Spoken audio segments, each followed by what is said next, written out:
Good day, Ma'am and Sir. My name is Melanie Asuncion Bautista. I am 34 years old. I live in Pangasinan, Philippines. I have two kids, ages 6 years old and 14 years old. I am married. I am high school graduate. I work here in the Philippines as a house helper. I do household chores like cleaning the house, washing the clothes, ironing, taking care of the children, cooking, and pet care. I want to find job in Hong Kong. Ma'am and Sir, please hire me. My weight is 49 kg and my height is 150 centimeter.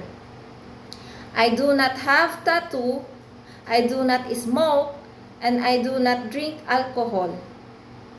Thank you and see you soon.